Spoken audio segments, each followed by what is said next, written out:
Kaugnay ng patuloy na nararanasang pag-ulan sa Metro Manila at epekto ng Bagyong Christine sa ilang probinsya ng bansa, partikular na sa Bicol Region, makakapanayam natin si Pag-asa Weather Specialist Chris Perez. Magandang gabi at welcome sa Dapat Alam Mo, Chris. Magandang gabi sa inyo, Susan, at sa lahat po natin mga taga-subaybay.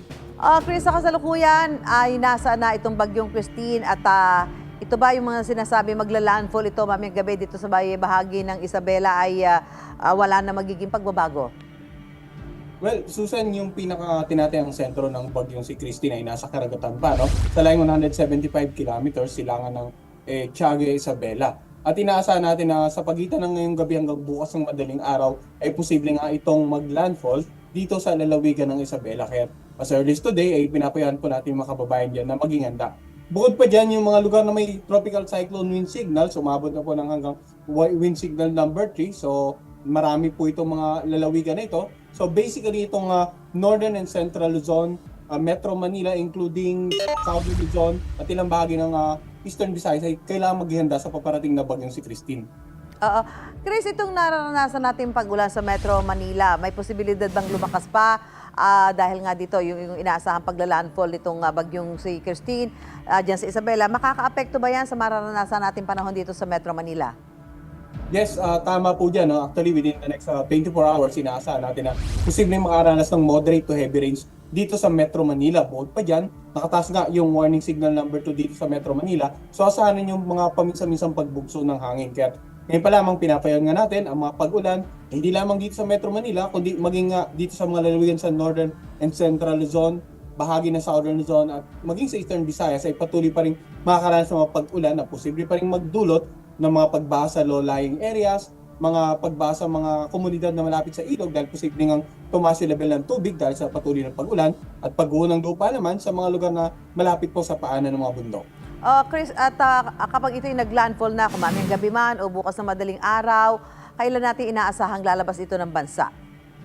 Well, Susan, inaasahan natin na bukas nga ng hapon ay makakalagpas ito ng landmass ng ating bansa. Pero yung paglabas sa PAR, inaasahan natin na sa darating pa na Biyernes. Kaya patuloy tayo dito sa Pag-asa nagmamonitor at magbibigay ng 3-hourly update sa mga kababayan natin regarding Severe Tropical Storm Christine. Yung mga lugar na sinalanta na at talaga nakita natin, especially dyan sa Bicol Region, yung Albay, Sorsogon, Camarines Sur, Camarines Norte, ano yung mga aasahan pa natin dyan sa mga darating na oras kung itong si Christine ay magla-landfall dito sa may bahagi ng Isabela? Well, ngayong gabi hanggang bukas ng umaga, posible pa rin makaranas ng mga patuloy na pag-ulan yung mga previously na-apektuhan dahil malawak ang sakop nitong naturang bagyong si Christine. No? So inaasahan natin, for example, sa Bicol Region, inaasahan natin yung posibleng gradual improvement ng weather ay magsisimula bukas ng gabi o sa Biyernes. Kaya yung mga kababayan po natin, kahit ganito pa yung senaryo, pinapayaw pa rin natin mag-monitor sa update dahil kung magkakaroon ng pagbabago sa pagkilos at lakas itong si Christine, maaaring mabago pa yung forecast natin regarding warning signals at saka yung mga uulaning lugar sa mga susunod na oras. Meron ba tayong binabantayan na posibleng kasunod na nitong bagyo si Christine, Chris? So far, within the next 2 to 3 days, wala pa naman tayo nakikita but we're not ruling out the possibility na bago magtapos ang buwan ng Oktubre, ay at least makamonitor pa tayo ng isang bagyo sa loob ng ating area of responsibility. Okay, Pangulo Chris, ano ba papayo mo sa ating mga kababayan, lalong-lalo na yung mga lugar na maaari pang tamaan dahil dito sa pagla-landfall ng bagyo?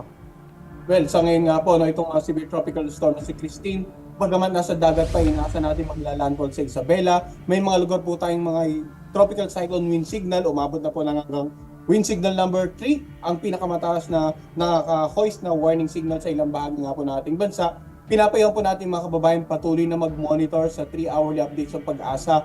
Kung isi-share po sa social media yung mga impormasyon lamang po na tungkol sa bagyo na galing po mismo sa ating Pag-asa website. At patuloy din makipag-ugnayan at makipagtulungan sa kanilang mga local government officials, local disaster risk reduction managing officers para sa continuous safety and disaster risk reduction activity sa inyong lugar. Okay, maraming salamat. Pag-asa Weather Specialist Chris Perez.